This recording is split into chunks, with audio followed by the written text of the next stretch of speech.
Buenos días.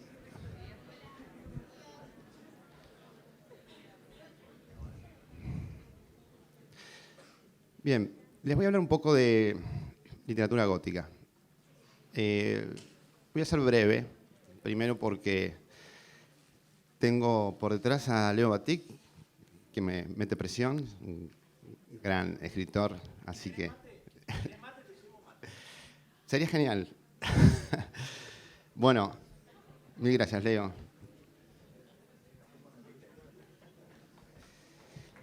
Un aplauso para Leo.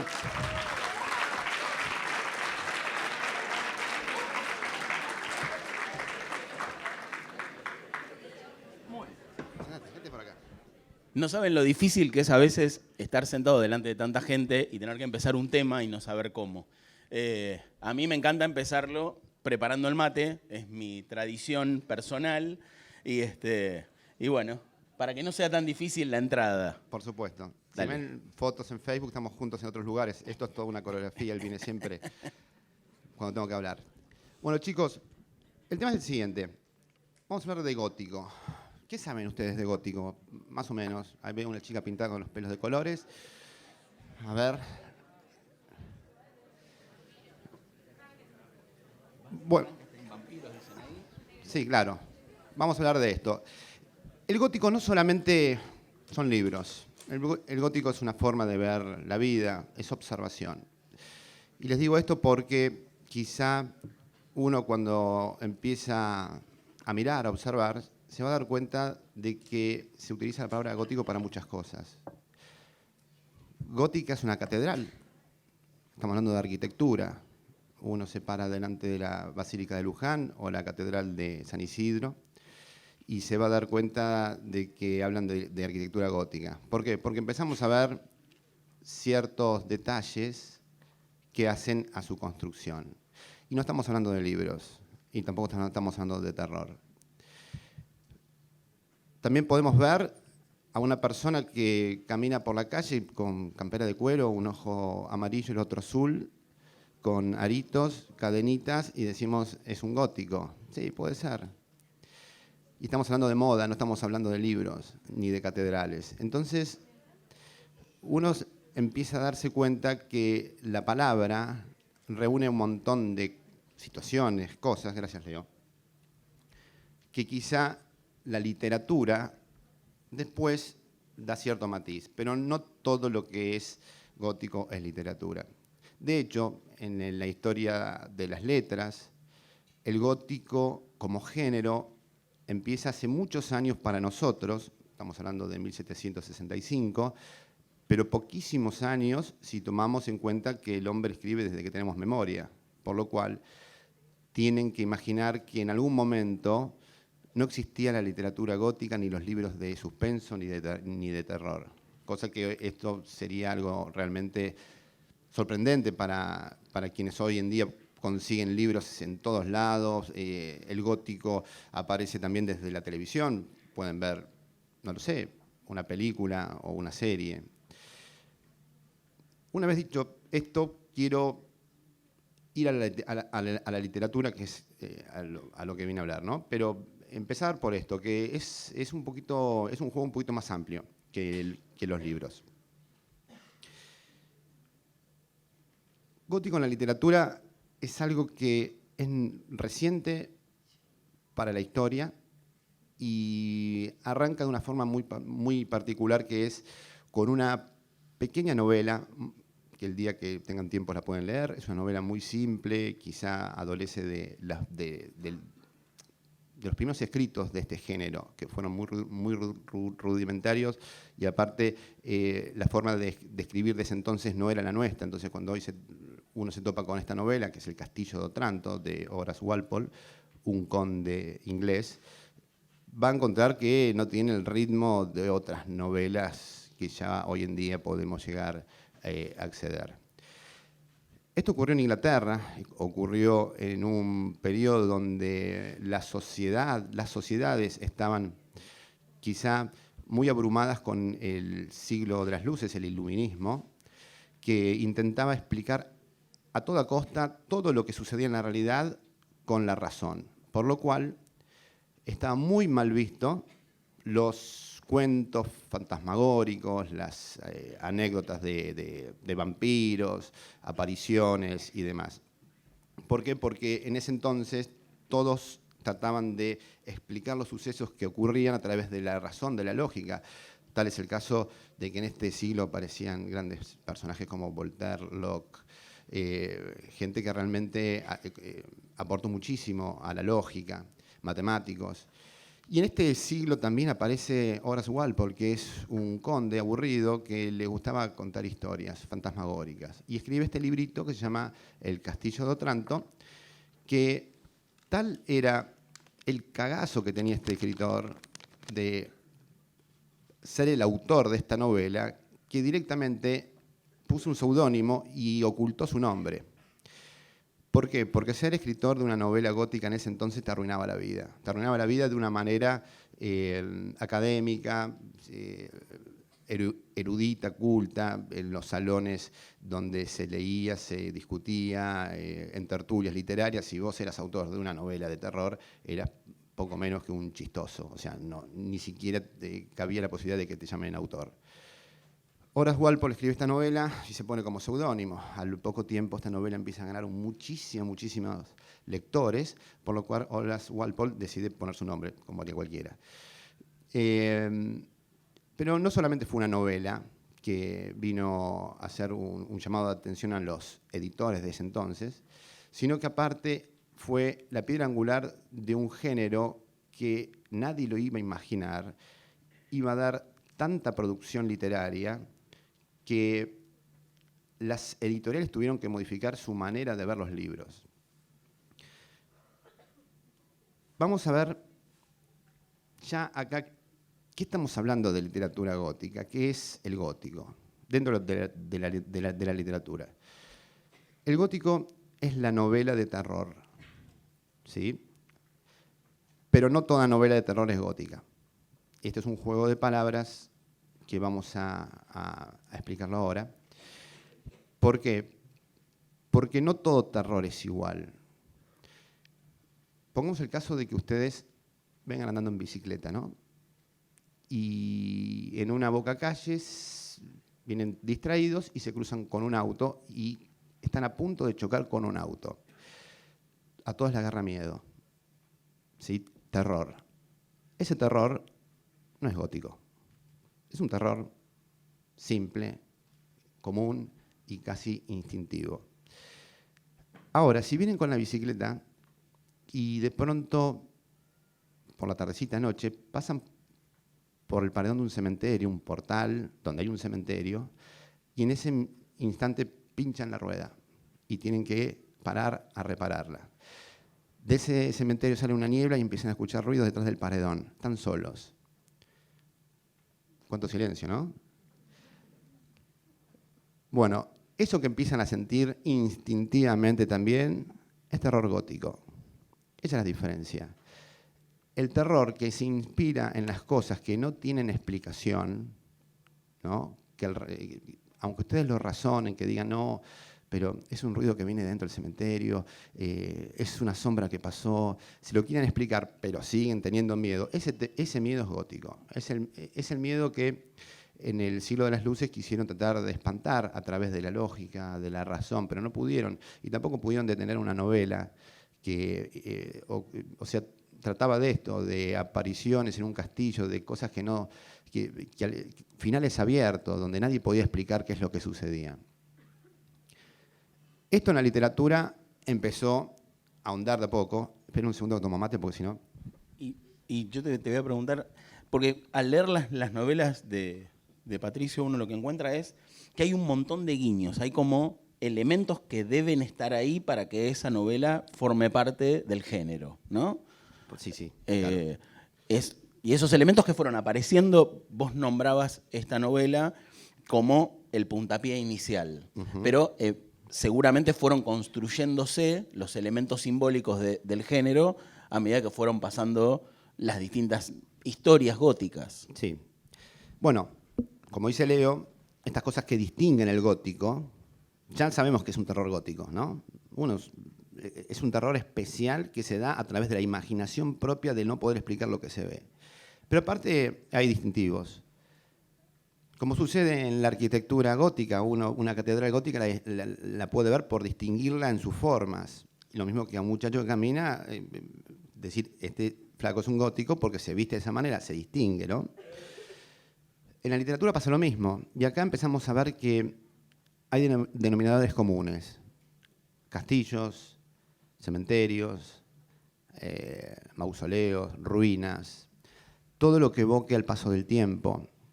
Si quieren pueden sacar eso, pero también tenemos que tener personajes que en sus reflexiones apunten hacia el paso del tiempo, hacia la nostalgia, hacia todo lo que pasó en la vida, fue importante en otras épocas y ya no lo es, ya no está. ¿Hay cierto romanticismo entonces en el gótico? Sí, al comienzo no estaba el romanticismo. Era un gótico muy duro, muy así, puramente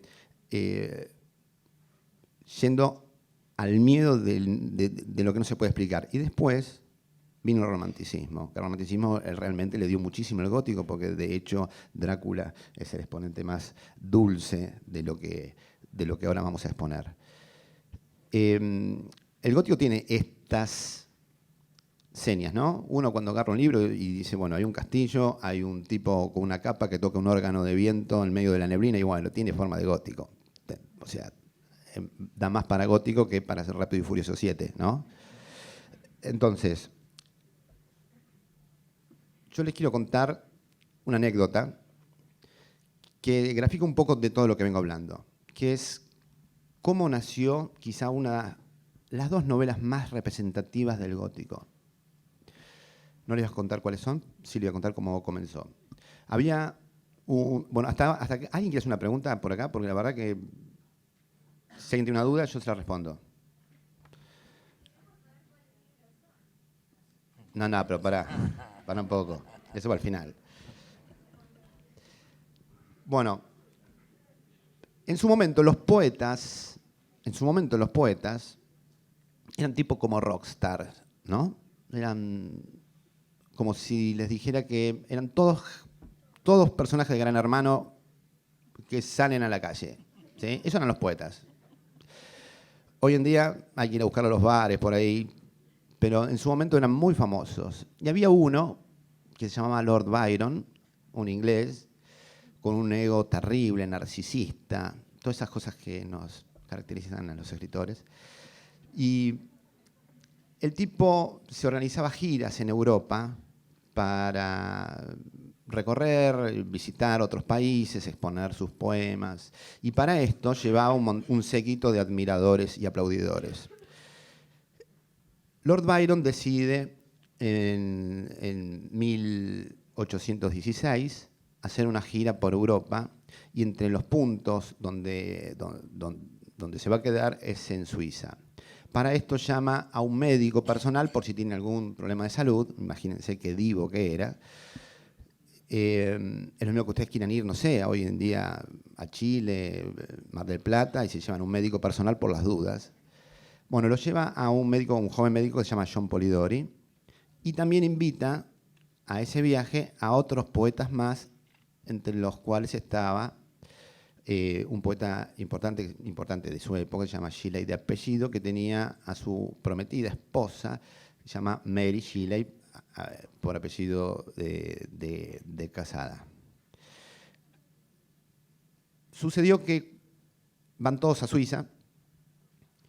Ese año fue un año particular, porque es el año que Europa experimentó unas tormentas interminables, y ellos, estando en el corazón de Suiza, cerca del lago de Ginebra, se recluyen en una mansión. La historia cuenta, recreada por muchos de los actores que estuvieron ahí, que sobrevino una tormenta muy grande que los dejó a todos casi una semana dentro de la mansión. Entonces están muy aburridos, y el Lord Byron se había puesto medio pesado.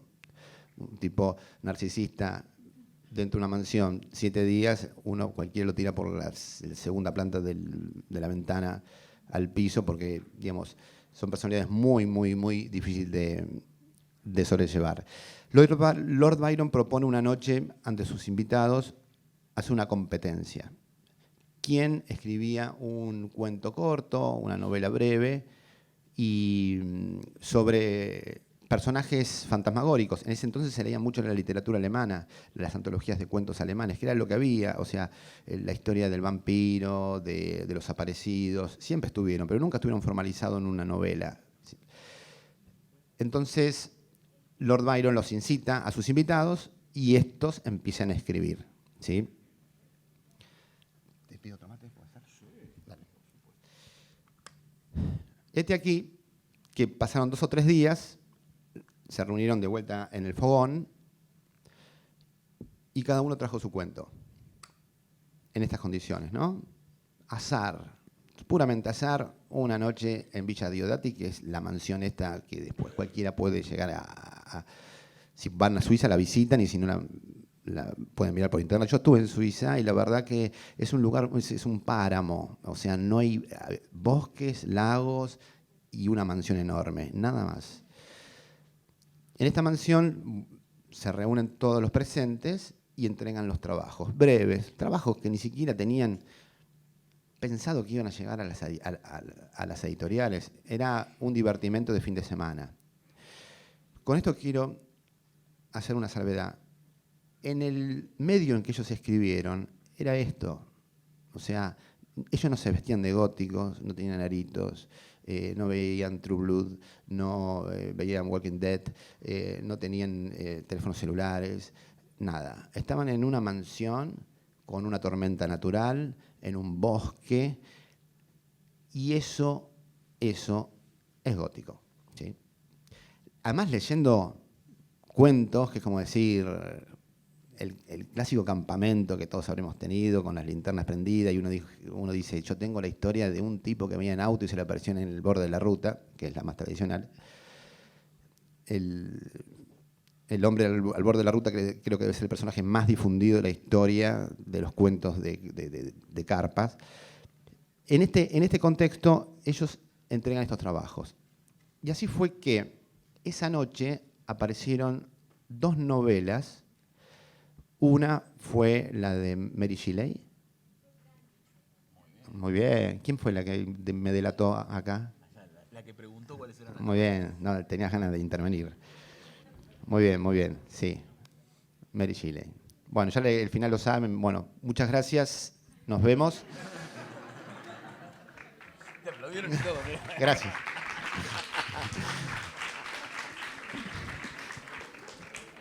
Vos te vas a quedar y a Leo le vas a cagar también la exposición, porque a mí solo no.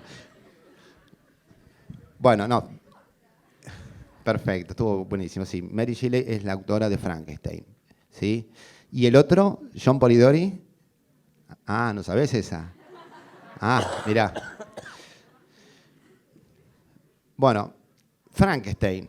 Ahí nació Frankenstein. A ver si nos... A ver, Frankenstein es algo que ustedes van a Japón, a China, a Mongolia, a Guatemala. Dicen Frankenstein y saben de lo que estamos hablando. Se hizo en el cine, en teatros, en libros, historietas, dibujos animados. Ahí nació en Villa Diodati una noche de tormenta en un fogón, ¿sí? Ni siquiera por una escritora que se pensaba que iba a ser escritora, por la esposa de un poeta reconocido que obedecía a los designios medios tiránicos de este poeta engreído, Lord Byron, ¿sí? Lord Byron es un grande, porque gracias a él tenemos a Frankenstein, en definitiva, ¿no? Por un lado viene Frankenstein. Y ahora vamos a John Polidori, que era el otro muchacho, el médico de Lord Byron, que fue ahí y la verdad se puso a escribir porque tenía vocación de escritor, pero el tipo era médico. ¿Quiénes de acá vieron? O sea, las 2 personas que fueron casi por equivocación, no eran Claro, los poetas sí. invitados dentro de esa semana. Es como que digan, vamos a hacer un fútbol 5, invitamos a Cristiano y a Lionel. ¿Quiénes son? Cristiano Ronaldo y Lionel Messi. Bueno, está bien, alguien los invitó, pero son 2 cracks. ¿Alguien vio la película? Me olvidé de la película. Es que anoche vi una buenísima, pero tiene que ver. Eh, la de... Bueno, Tirame una punta y te ayudo. ¿alguien lo conoce a Wolverine? Bueno, hizo una película con un gorro que cazaba vampiros. Van Helsing, muy bien, se me iba. Ayer vi Relato Salvaje, no tiene nada que ver, pero me sacó el nombre. Bueno, Van Helsing, por ejemplo, es de vampiros, ¿no? Y está Frankenstein, ¿sí? ¿Por qué está Frankenstein? ¿Alguien lo sabe? A ver ahí, la chica lista, ¿vos? No. Bueno, ¿saben por qué está Frank? A ver,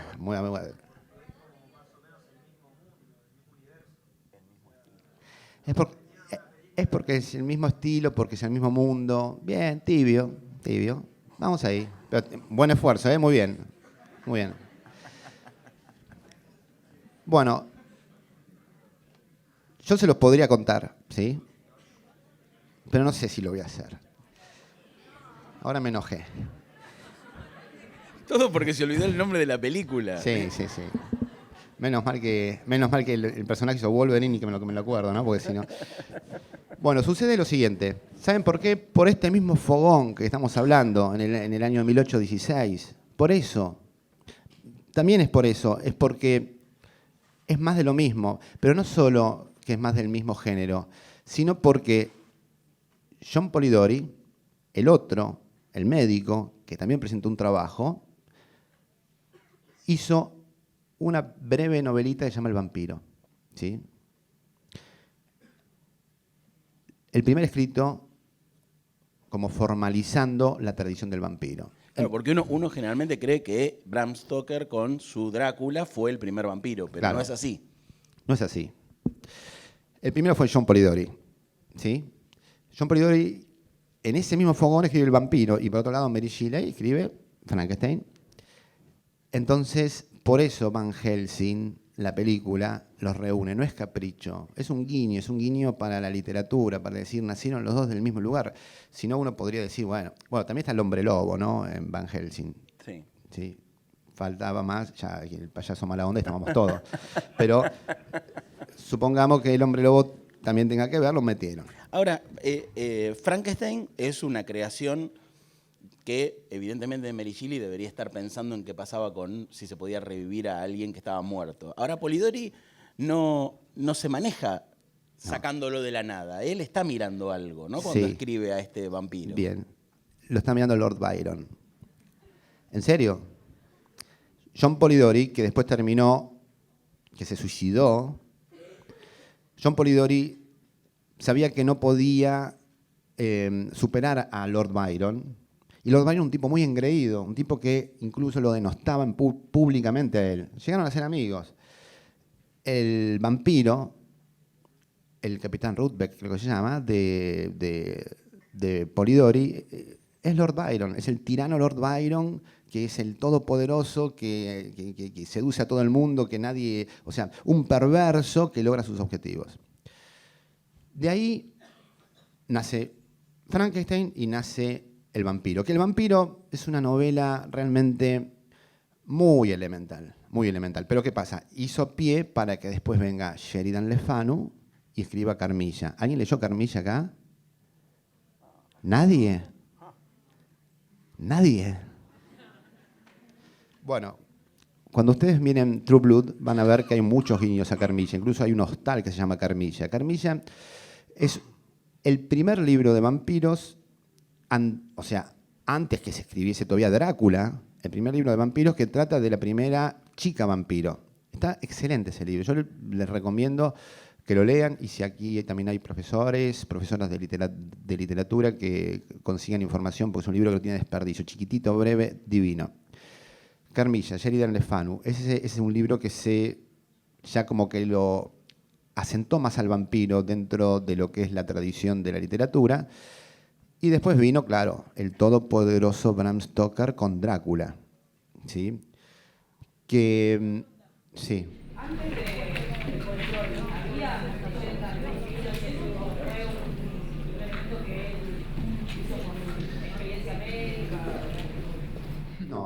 Polidori lo que sí hizo fue meter su idea de la resucitación a través de la ciencia. Lo mismo lo hizo Mary Shelley con Frankenstein, que es más o menos lo mismo, ¿no? Vida después de la muerte, el vampiro de una forma y Frankenstein de otra.